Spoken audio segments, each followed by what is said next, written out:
Doctor Himanshu हैं, surgeon, oral surgeon. तो sir और मैं काफ़ी सालों से अब साथ में हैं, तो मैं सोच रही थी कि हम तो एक्सट्रैक्शंस करते ही हैं, रूट कैनाल्स करते हैं, लेकिन अगर कुछ मिथ, कोई चीज़ें जो पेशेंट फ्रिक्वेंटली हमसे पूछते हैं, अगर सर उसके बारे में डिस्कस करें तो आई थिंक इम्पैक्ट ज़्यादा पड़ेगा। तो कुछ क्वेश्चन जो हम सर से पूछना चाहते हैं, सर कुछ प्लीज़ क्लैरिफाई करना। बहुत कॉमन क्वेश्चन जो रोज़ में पेशेंट्स पूछते हैं।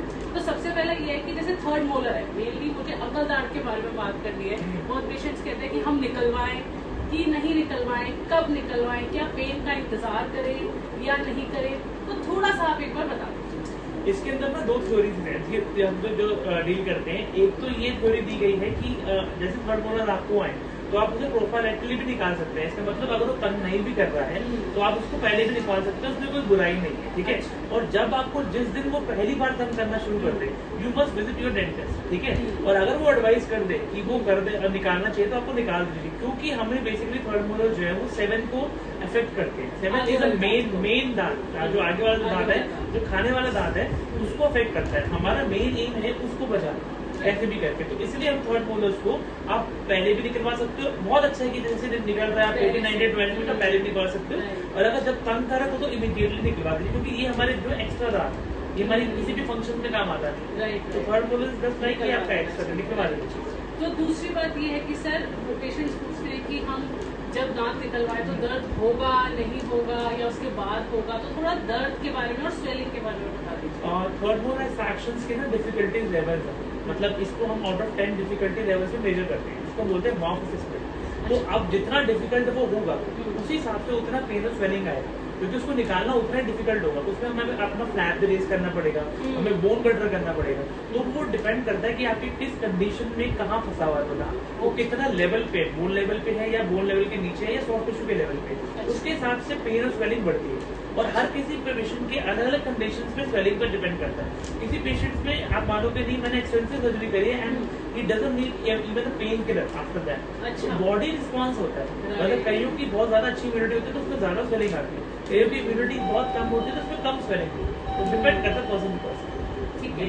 लास्ट हमारा क्वेश्चन अब ये है कि जैसे हमने एक्सट्रैक्शन कर लिया तो पेशेंट बहुत घबराते हैं कि बाद में क्या होगा, हमें कितना प्रिकॉशन रखना है, कितने डेज का रखना है, क्या क्या रखना है। तो एक बार आप सारा बता दीजिए कि कैसे रखना है। देखिए मैम, जब हम दांत निकाल देते हैं तो सबसे पहला प्रिकॉशन ये होता है कि हमें थूकना नहीं होता। 24 घंटे तक जो भी थूके आपको अपने जो है वो अंदर रखना होता है। इसका कंडीशन और रीजनिंग क्या है कि अगर आप थूक दोगे तो जो हमारा ब्लड क्लॉट होता है वो निकल जाता है। तो एक बार वो ब्लड क्लॉट निकल गया तो healing of the socket is very compromised. उसके अंदर फिर आपको बार बार डेंटिस्ट के पास जाना पड़ेगा, क्योंकि उसमें फिर इन्फेक्टिव सॉकेट या ड्राई सॉकेट, ये 2 कंडीशन हो सकती है। इन्फेक्टिव सॉकेट कंडीशन की कंडीशन क्या होती है, जब आपने थूक दिया तो वहाँ पे आप खाना खाओगे, वहाँ पे बैक्टीरिया का लोड बढ़ेगा और वहाँ पे इन्फेक्शन हो जाएगा। ड्राई सॉकेट में क्या होता है कि ब्लीडिंग आपने थूक दी तो वहाँ पे सॉकेट प्रॉपर फाइब्रिन का नेटवर्क ही नहीं बनता है, तो वो बिल्कुल socket is just like a dry socket. तो उसमें आपको बार बार क्यूरिटाज करके बस निकलना पड़ेगा। तो ये चीज़ सबसे बड़ी इंपॉर्टेंट चीज़ है कि आप थूकिए मत, ठीक है। सेकंड थिंग इज कि कोई भी चीज़ आप पाइप से नहीं लेंगे, क्योंकि वो नेगेटिव सक्शन प्रेशर बनता है, उसमें भी आपका ब्लड क्लॉट अंदर चला जाता है। यहाँ तो बाहर हो जाता है, वहाँ वो अंदर चला जाता है। तो इसलिए हमको वो जो ब्लड क्लॉट है जो हमें उसको स्टेबल रखना होता है। 72 आवर्स लगते हैं एटलीस्ट ब्लड क्लॉट को स्टेबल होने में, जब एक फाइब्रिन नेटवर्क बनता है। तो 3 दिन में हमेशा ही बोलता हूँ कि जब भी आपने एक्सट्रैक्शन करिए ऑलवेज टेल मी डेंटिस्ट कि थर्ड डे बुला के प्लीज इरिगेशन कर लो, क्योंकि 2-3 चीज़ें उसकी रीजनिंग होती है। एक तो ये होती है कि वो स्टिच एब्सेस हो सकती है, उसमें खाना फंसेगा, पेशेंट उतनी अच्छी तरीके से क्लीन नहीं कर सकता जितना अच्छे से तरीके से हम लोग उसका पेशेंट का क्लीन कर सकते हैं। तो I always want dentist to have a look at that infection site on third day, ताकि हम 7 डे जब सूचर कट करें तो everything will be like fall in place. तो ये चीज़ होगी। और पेशेंट जो है उस समय ठंडी से ठंडी चीज़ें लें, मतलब इमीडिएटली जैसे आपने कॉटन निकाली, कॉटन आप हाफ एन आवर के बाद निकाल दीजिए एक्सट्रैक्शन के बाद, फिर एक आइसक्रीम खा लीजिए। Ice cream should not be of nuts, आप फ्लेवर कोई दिक्कत नहीं, जो आपको पसंद है वो खाइए, लेकिन नट्स की नहीं होनी चाहिए, ठीक है, क्योंकि नट्स वो चांसेस है वहाँ पे जाके फंसेगा और फिर वो दर्द होगा, ठीक है। और उस दिन आप उस तरफ होकर मत सोइए जहाँ पे सर्जिकल साइट है, उसके अपोजिट सोइए, क्योंकि उसमें क्या होता है कि उस समय बॉडी हील कर रही होती है, तो वो फ्लूइड्स भेजेगी, ब्लड भेजेगी, जहाँ पे आपके सारे प्लेटलेट हैं, फैक्टर्स हैं, जो जहाँ पे जाके हीलिंग शुरू करेंगे। तो अगर आप उस तरफ होकर सोएंगे तो स्वेलिंग बहुत ज़्यादा हो जाएगी।